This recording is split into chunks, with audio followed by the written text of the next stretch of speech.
Bonjour à toutes et bonjour à tous. Aujourd'hui, je te parle de ce casque qui est le Nex X Live Tour, nouveauté 2025 de chez Nex, un casque modulable Touring qui se décline aussi en version X Live Country avec cette fois-ci une penne donc plus pour l'enduro, enfin pas l'enduro, mais plutôt pour un trail, donc un modulable pour un trail. D'ailleurs, Dominique te l'a déjà présenté, l'article est en ligne sur notre site. Moi, je te parle de celui-ci, et évidemment, on va s'arrêter quelque part, histoire que je puisse te présenter ce casque qui, ma foi, est plutôt complet, avec 2 ventilations, bonne insonorisation, très confortable, des mousses à l'intérieur qui sèchent très vite aussi si jamais vraiment tu as trop chaud en roulant. Donc ma foi, c'est vraiment pas mal du tout comme casque. Alors évidemment, l'ouverture à une seule main, bien que là forcément tu risques de m'entendre nettement moins bien, vu que là forcément en plus il veut pas rester mon micro, donc c'est un petit peu chiant aujourd'hui, je sais pas pourquoi.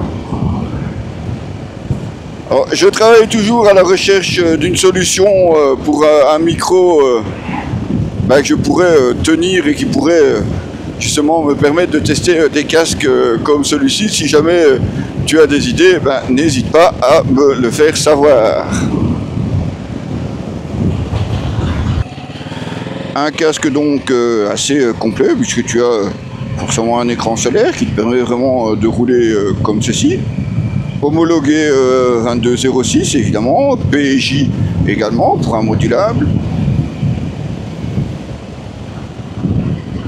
Alors je te propose évidemment de s'arrêter quelque part, histoire que je puisse te le présenter quand même dans de meilleures conditions, parce que là en roulant sans installer un bon système audio, tu risques pas vraiment de comprendre de quoi je te parle quand je te présente ce casque.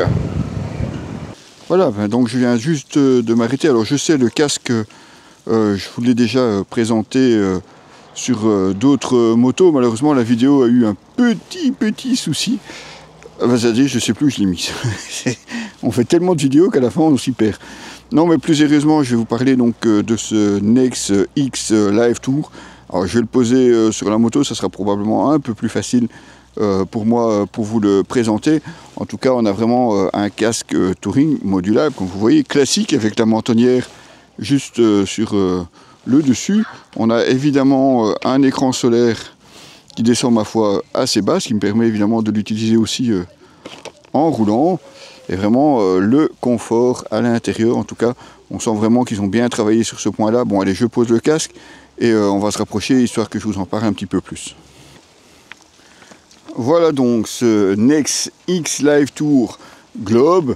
Alors si je précise Globe, c'est justement parce que il faut savoir que chez Nex, vous pouvez avoir un même casque qui va se décliner en différents coloris évidemment, mais aussi en différentes coques, en différents matériaux, puisque sans le savoir finalement, on est reparti ici avec cette version Globe, simplement parce que le coloris me plaisait plutôt bien. Puis il faut avouer qu'avec la moto, ça fonctionne plutôt pas mal, même si... Non, enfin bon, soit. Non, donc plus sérieusement, il faut savoir que ce casque existe en carbone 3K. D'ailleurs, si vous regardez, il y a également le X Live Country que Dominique vous a présenté sur notre site. Alors que celui-ci est une version un petit peu moins chère, mais qui elle est en version fibre multicomposite. Donc forcément aussi un petit peu plus lourd. Et de ce côté-là, il faut avouer qu'on arrive quand même à 1800 grammes, à peu près, entre 1800 et 1850 grammes. Donc ça fait quand même déjà assez lourd. Alors on le savait que les modulables allaient prendre relativement cher avec cette norme 2206. Mais là, il faut reconnaître quand même que celui-ci, 1800 grammes, c'est pas rien, même s'il est bien équilibré. Après tout, le poids, il y est. Donc ça ne sera pas forcément son argument de vente premier. On a par contre un travail qui a été vraiment effectué par Nex sur l'aérodynamisme pour diminuer non seulement la traînée aérodynamique, mais aussi pour améliorer l'isolation acoustique. D'ailleurs, si on remonte l'écran, vous allez voir,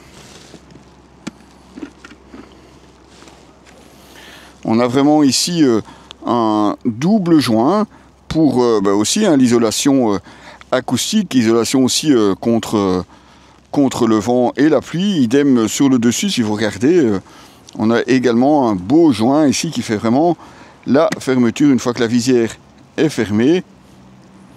Donc de ce côté-là, c'est vraiment quelque chose qui a été vraiment bien travaillé de leur part. On a les ventilations, je dirais presque classiques, puisque vous avez une ventilation ici simplement comme ceci. Ventilation supérieure, là aussi facile à utiliser à une seule main. Vous notez aussi la possibilité de pin-lock sur cet écran. Ici, vous avez la commande de l'écran solaire et un petit aileron qui donne, ma foi, aussi une aide forcément à l'aérodynamisme, mais qui est aussi, ma foi, assez bien intégré, en tout cas pour un beau casque touring comme celui-ci. Je trouve que ça lui va assez bien. Alors, vous avez toujours, et ça c'est une particularité, je dirais quasiment que chez Nex, enfin en tout cas pour le moment, j'ai pas eu beaucoup d'autres casques où c'était possible. Vous avez ici, par exemple, la petite plaque noire, eh bien, vous pouvez l'enlever pour placer un support caméra. Idem de ce côté-ci. Ici aussi, vous pouvez démonter. On peut placer un support pour la caméra. Alors, c'est très très bien, évidemment, pour les créateurs de contenu. J'avais quand même une préférence pour le X-Wed 3, ou sur le X-Wed 3, on avait les fixations directement type GoPro.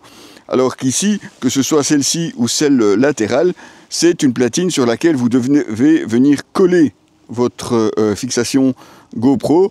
Bon, moi je ne suis pas toujours très colle. Je préfère franchement avoir un petit système ici avec directement la patte GoPro.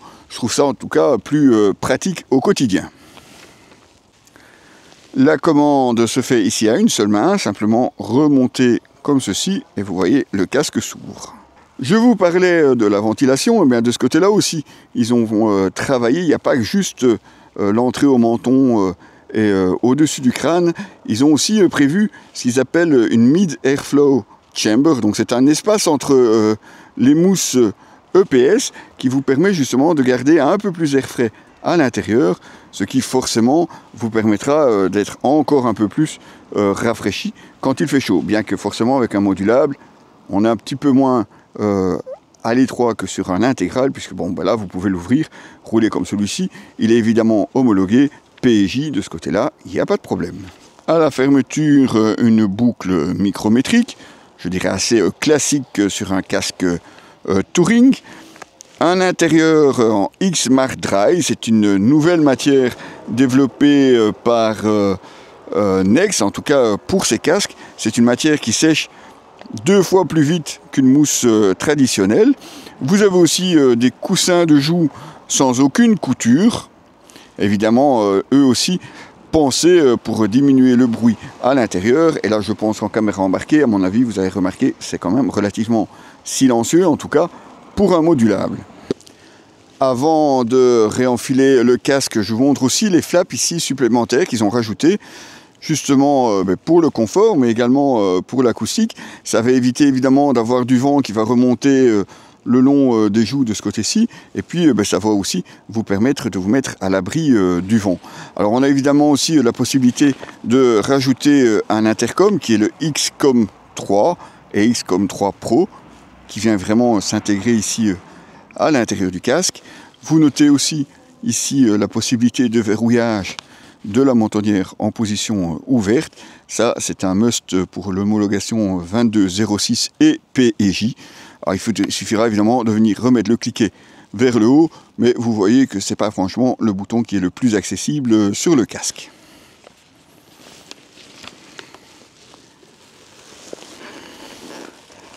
Alors, c'est vrai qu'il faut s'habituer à la commande ici sur le dessus. On a maintenant un petit peu plus l'habitude de l'avoir ici sur le côté, mais ma foi, ça reste facilement utilisable de ce côté-là. Il n'y a pas trop de problème non plus. Il faut aussi savoir que cet écran, comme vous le voyez ici, est plus large qu'un écran traditionnel, environ 15% d'après Nex. Alors évidemment, je n'ai pas de quoi comparer, surtout qu'il faudrait savoir 15% par rapport à quoi, mais 15% en plus en largeur, c'est vraiment l'idéal pour un casque touring parce que ça vous permet justement de profiter aussi bien de la balade que des paysages. Enfin, faites quand même attention à la route. Il serait dommage, évidemment, juste parce que vous en profitez, d'aller vous casser la gueule. Alors, son plus gros défaut, comme je pouvais vous le dire, c'est surtout son poids. On est quand même à 1800 grammes, enfin plus de 1800 grammes. Alors, on peut le porter toute une journée parce que bon, l'avantage, évidemment, que c'est que quand même, c'est très confortable à l'intérieur, il est bien équilibré, mais bon, malgré tout, si vous avez les cervicales un petit peu fragiles, à 1800 grammes, vous risquez de le sentir. D'ailleurs, si vous voulez passer sur la version carbone, qui est forcément un petit peu plus chère, mais elle est environ 50 grammes plus légère. Alors 50 grammes, vous allez me dire, ça fait pas grand-chose, mais bon, c'est toujours ça. On va repasser dans ces zones-là entre 1700 et 1750 grammes en fonction de la taille de la coque. Et ça, c'est déjà nettement plus raisonnable. Bien, donc 550 € pour ce X-Life Tour Globe.